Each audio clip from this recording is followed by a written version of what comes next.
Coach, coming into the spring, obviously you knew you had a couple needs on the roster. Just can you take us through the thought process and the execution of navigating the transfer portal and finding the right guys for Cincinnati? Yeah. So, today's the day of basketball right now. You're building a program through class. Each class has got to be able to be really good. We've talked about building our program through the high school ranks and continue to put class after class together. There's also a roster management piece now with the way the rules are changing in terms of, portal and different things like that from a transfer process. So when we came into the spring, we felt like we signed a great early season class. Obviously, Tari was a part of that, but I haven't been able to comment on him yet. So he finally signed this in the late signing period. So we had some needs, and we wanted to make sure we got a little bit older and a little bit more experienced in certain positions. And our staff did an outstanding job. I couldn't be more excited about the work that our staff did, and unusual times in terms of the way we had to recruit. How rare is the rap situation where it's a guy you played against and you got a chance to? I know you're big on scouting guys firsthand. You had to walk away from that one thinking, it'd be nice having that guy on my team. Now he is. Yeah, I think it's been pretty the pattern of, I've got to have a pretty good feel and good evaluation on guys, and I think that the pattern's shown a little bit in the guys that we've signed in terms of the transfer market. So, the Javens of the world and Chris Votes, guys I've coached against, had a chance to see live a lot and scout it, and obviously Rap falls into that. So the comfort level for what he brings was really good. The respect of his teammates was really good because he came in here and was pretty much the best player on the court that particular night. And I think the way he plays was really some of the things we're looking for in that position. Sorry, Chad. Coach, it seems like you were pretty involved with both the transfers, Rap and DeJulius firsthand in terms of recruiting. I know some of that's kind of a question of time on how much a head coach can do that, but what's your particular philosophy on how much you want to maybe be involved, as the lead recruiter or specifically recruiting kids? Well, I think it's today's day and age, obviously when the head coach is involved, especially the main guy recruiting, that resonates with the young man as well as the family and people around them. And when you deal with the transfer market, you're dealing with a very quick recruiting cycle. So you got to get your evaluation quickly, and then you got to jump in hard. And luckily for me, the evaluation already took place. So I called Rap immediately because I already had the evaluation I needed. For David, we had some really close connections with him and his people in terms of his high school coaches and his AAU coaches. So once I got the evaluation, which took place quickly, our video guy, George Nielsen, probably sends me 15 to 20 edits a day. I mean, he's up all day cutting stuff up and sending it. So as soon as we got that evaluation, we quickly jumped in on David. So decisions have to be made quick. Obviously, the recruiting piece in terms of evaluation, a lot like football, a lot of it's taking place over film for us for the first time. And once we decided we knew who we wanted to target, I jumped in pretty hard. Joe Danneman, go ahead. John, you mentioned the importance of getting older. Why was getting older a priority for you? Well, I just think that, in our league, continuity and sustainability of roster, even nationally, is something that gives you an advantage. And, we don't have any guys in the transfer portal, which that's a win upon itself. But we're young, and our young guys got a chance to be really, really good.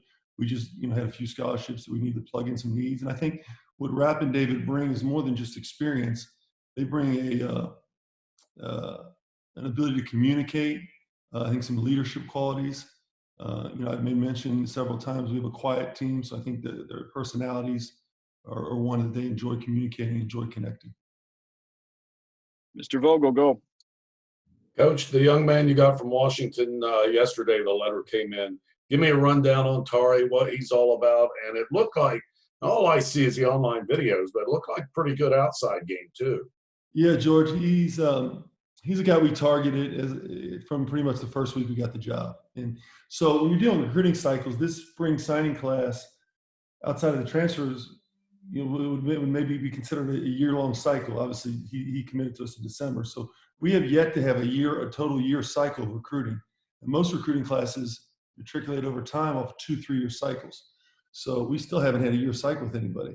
But Tari was a young man that we targeted immediately. Dynamic athlete. Reminds me a lot of, Trey Scott coming out of high school with more perimeter ball skills. Power forward, can really put the ball on the floor. Great passer, long, really athletic. I just think he's a guy that you see as a potential all-conference guy in his future because of what he brings to the table and his work ethic. And I think he's a really good player in our league. And he came from a state championship team, played for Brandon Roy, an NBA rookie of the year, an NBA veteran. So he knows how to win. And, if you look at all our guys, they've all won at high levels, which is really important to our staff. Joe D, go. Hey, John, what was the process like from you shifting from disappointment from end of season NCAA tournament not happening to getting back into recruiting and start focusing on next year? Because, look, we're all human beings here, and dealing with that kind of emotion of disappointment to now getting excited about potentially putting together a team for next year. What was that process like? Was there a light bulb moment when you just kind of snapped out of it and said it's time to go? Yeah. So we only had time one day, and then our guys left for spring break. And spring break is when the coronavirus hit and we were all left to be at home. So I had one day to talk to our guys, and they were numb. And so I didn't realize, I knew where I was at, but I had no idea where our guys were at emotionally and mentally until that day. It was the next day after coming back from Fort Worth.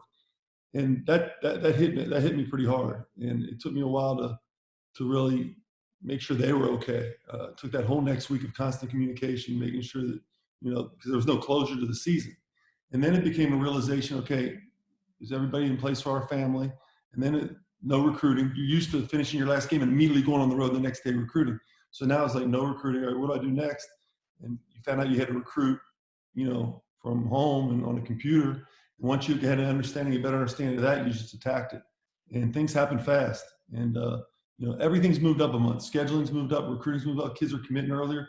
Everything has been expedited because coaches are at home with nothing to do. So to answer your specific question, it took a second because we had to get our guys emotionally where they needed to be because I was really concerned for them. And then my family I was concerned with because of the virus and the pandemic. I just lost my dad. And then we were in a situation where we had to really jump into recruiting. So it was all at one time, and we had to get control of it. Jed, go ahead. Can't be me. I had a company come in and put my Wi-Fi on extra strength here. So,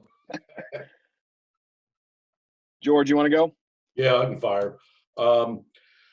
Coach, have you had contact with Keith Williams, and what's that process going through? And is there any idea when that process may end? I guess there's not, because we don't know what the heck's going to go on with the draft, right? Yeah, we talk to Keith every day. We talk to all our guys every day.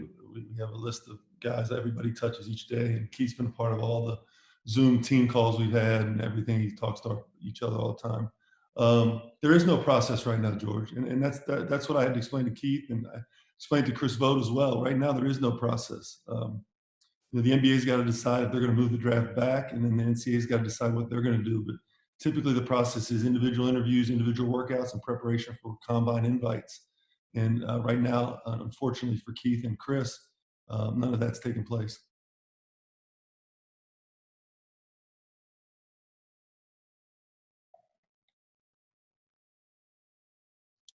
Chad, you got one?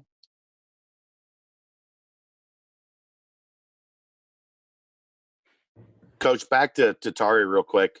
Can you take me through the development you saw from him and watching him through this high school season? Because he looked like by the time he got to the state championship that he had really upped his game. And I don't think people understand how good the talent is in the Seattle area and in the state of Washington. For him to dominate like he did was really impressive. Yeah, so we saw Tari at the NBA camp. It was one of the first, I think the first spring event that we could go out to. It might have very well been the first event I went to as the head coach at Cincinnati. And, that's a top 100 camp nationally. And got a chance to saw him there and just really, really loved his length. Didn't score a lot in it, but his length and his passing abilities. He was the one guy that, everybody was trying to showcase their skills, and he was trying to win. And that really stood out to me. And Coach G did a phenomenal job building the relationship, and then got a chance to go out to Seattle and see him several times. And his growth and his development, not only from a basketball standpoint, but from a maturity standpoint and a leadership standpoint, Chad, really came leaps and bounds. And then to take his team to a state title and be the state player of the year in a state, in a city that churns out high major players. I mean, there's a reason the University of Washington's had the great success they've had, because they got an amazing vet of talent at home. So it was a tremendous opportunity for us to get a player that I think can impact our program for many years to come. Was there any late push? Was there any having to fight people off because he hadn't signed yet and he played as well as he did in the state tournament? You know, it's funny. Luke and I joke about it. You know, commitments in football don't mean the same thing as commitments in basketball. And not really. I mean, I think there was a respect level. Everybody, Chad, I've been in this situation a lot where guys commit and sign late, and this was probably the least one I sweated or had anxiety about, because the young man and his family are so upfront and honest and committed to the University of Cincinnati. So I had no anxiety. Justin, go ahead. Coach, you obviously had a number of transfers last year, grad transfers specifically. Did you learn anything from that process that you think will help with Rapp or even David, a multi-year transfer?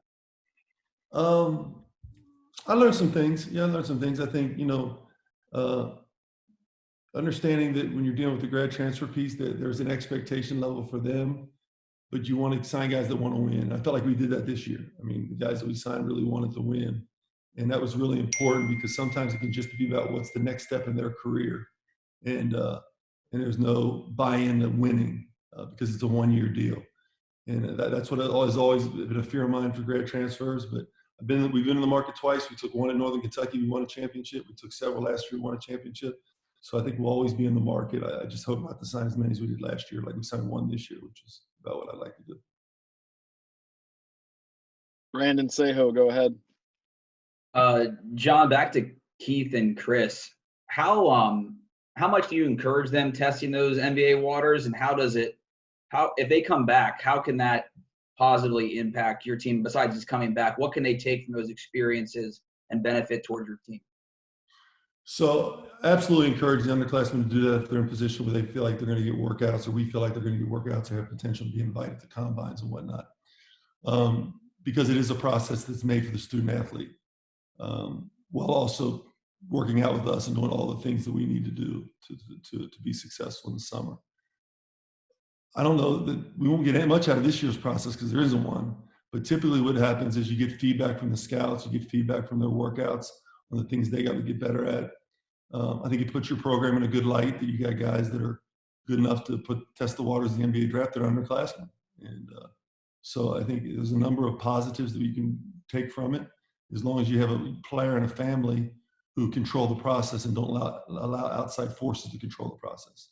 And that's always my communication with them. If outside forces start to control the process, then you need to stay in the draft because you're not welcome back here.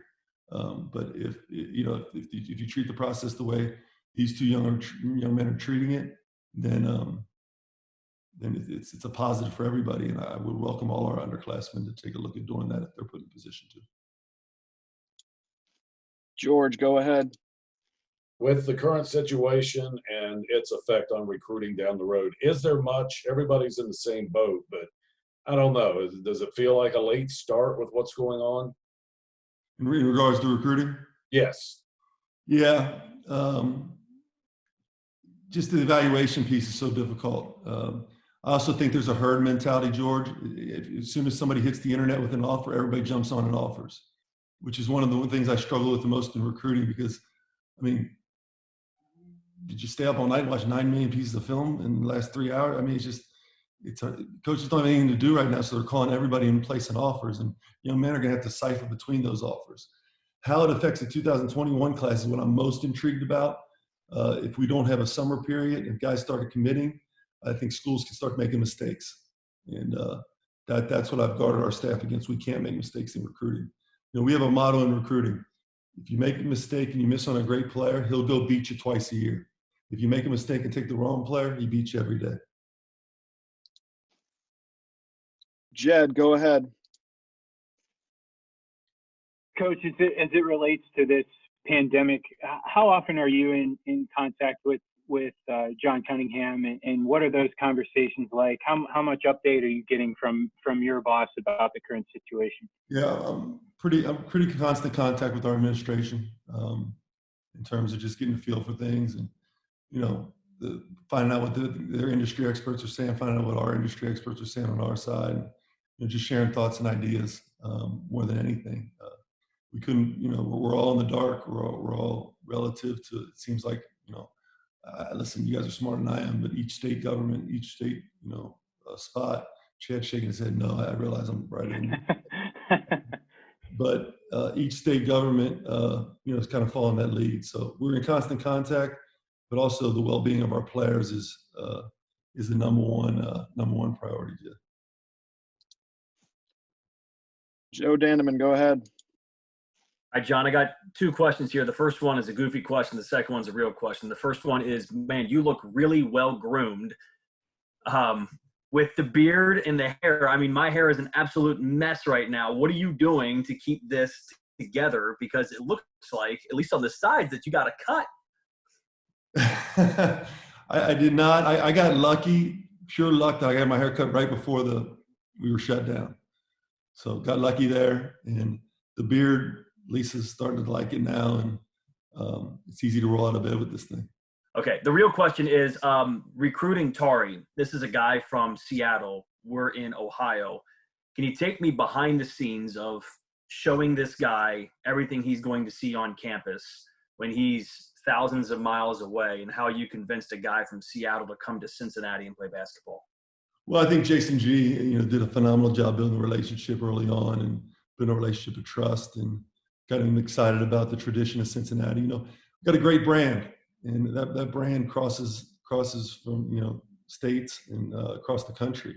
So that all assisted, and then we just worked really hard and getting out there. I think as far as the staff goes, we were out there more than anybody. So we were flying back and forth from Seattle quite a bit. I went out right during the season to go see him. So spent a lot of time, taking that flight back and forth, and he bought into it, got his list down to 3, and really stayed committed to a process where you constantly knew you stood with him. Major priority for us because of our need in that position. It felt like he was a great fit for our program. So, and then there's a level of, he grew up in LA. He was born in LA. He spent some time there, spent some time in Seattle. He was comfortable moving around a little bit. And I think he liked the idea of the excitement level and the passion of our fan base, because basketball in this area, I've said it many times. You don't get much more passionate fans than the greater Cincinnati area when it comes to basketball. Pat Brennan, go ahead. Hey, John. I'm pinch hitting for the Inquirer today. Appreciate you guys doing this. I wanted to ask, it occurs to me that a lot of people are talking about the logistics of college football right now, and some of the challenges that they will have to get the college football season in when that time comes. But basketball obviously comes right on the heels of that. The timelines are kind of right up against each other. When you think about some of the challenges that college basketball might have in terms of trying to get going in the late autumn, does anything stick out to you? Do you have any thoughts on that? Well, I'll give you one that I don't think anybody knows but coaches. If you have a young man that needs surgery at the end of the season, and it's a surgery that's going to require a long rehab process, there's no elective surgeries. So now you're in a situation where guys could be missing half the season. If you got a certain tear and all of a sudden you're out 5 months, you don't get that surgery till August when you could have had the surgery, kind of like Scottie Pippen, I guess, if you watched The Last Dance the other night. You could have, without choice, you didn't have that choice, right? So I think that's a piece of it. Again, I don't want it to be a poor me, but just answer your question. So, the dynamics of recruiting for football, if football is played, our recruiting helps, because we brought Tari Eason to Chad would remember better than I would, probably the UCF game, not the UCF game. Was it the UCF game? So different things like that from a recruiting standpoint help with football going on, and the dynamics of the brand. And there's just a number of things. And then, Pat, I think another thing is we don't know. I think there's other things that'll pop up. I didn't even think of injuries until they told me they couldn't have them, elective surgery. So I think there's a number of things. I think from the financials, ability to sustain financially of an institution football season is really, really important. And that's what we're all monitoring right now. So I think it all affects us in ways that we can't even imagine right now. And certainly I'm not smart enough. That's why I'm not in a position to make decisions like our administration. I'm sure they thought even more through that. Thanks a lot, John. I appreciate it. I will go Jed, then Chad. Coach, I promised I was going to ask you this question before your last answer, but the last dance is sort of the one thing that we've all had to sort of watch together in terms of sports in the last few months. I wanted to get your take on that documentary and what you thought of it as a coach, watching some of the greatest competitors describe how they sort of finished up one of the great basketball dynasties of all time. Well, that was in my wheelhouse. I'm 46, so it was right. It was the glory days. And, it's funny, we're all in different generations. So I'll never forget watching the highlights reminding me of my dad, who thought Oscar Robertson was the greatest player of all time, bar none, didn't matter who it was.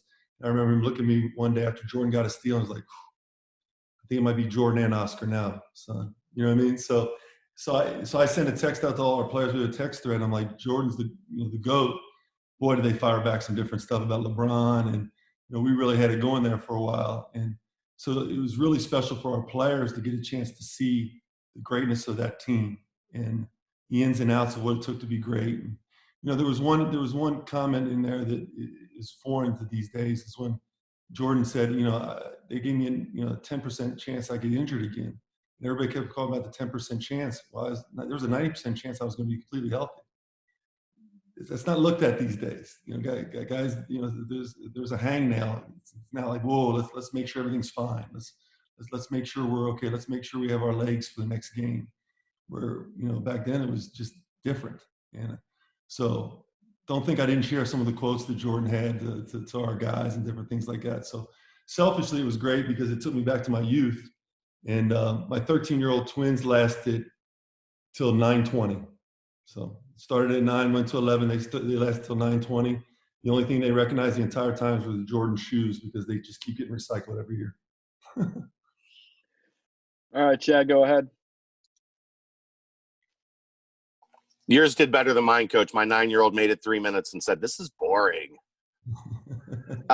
With David, looking at eligibility, obviously the first hurdle is finding out what happens in May when they vote, right? And if that becomes eligible for 2020, 2021, then the question answers itself. But are you also exploring waiver options and everything to get him eligible for this coming season? Yeah, we can't put the cart before the horse on this one. We'll wait for the vote to happen and then we'll make the decision from there, the direction we decide to go in. Can you tell us a little bit about him? I think he's the one guy you haven't really talked about in terms of. David is played for Juan Rigman in high school, who we have a really close relationship with. And one of the things that being in Northern Kentucky, you're in Detroit all the time playing. 3-4 times a year with teams you play, and the tournament being up there. So we spent a lot of time in Detroit recruiting, and built a relationship with Juan. And David actually would come down to the team camps when I was in Northern Kentucky, but wouldn't play because Juan wanted his mid-major kids to be seen, and he would sit his high-major guys. So, I've known about David for a long time. There was a relationship with his people around him. And obviously watching, Michigan with Coach Beeline and Coach Howard, watching his development was really impressive. So, he was always on someone that we knew of. They had no idea he was transferring. And when he did, he had a Final Four very quickly. And a large part of that was prior relationships. And then we were able to build a relationship with his family that they felt comfortable with him coming to the University of Cincinnati.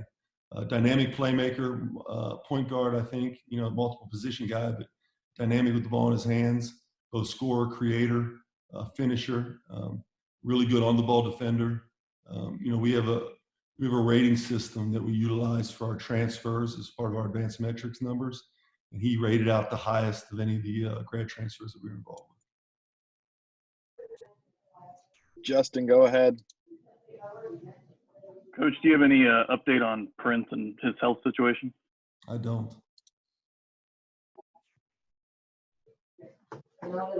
Any other questions in the queue? Dan Howard. I have a question, Cos. Yes. Do you have anybody, Coach, that has a pending surgery that's been put on hold? Not as of right now, no. That's what I told our guys to do. I said, do not go to the hospital, do not get injured. That's the rule in the Brannen house. Nobody gets hurt to go to the hospital. The rule in everybody else's house is nobody gets hurt to go to the hospital. That's the first thing we go over in every Zoom call.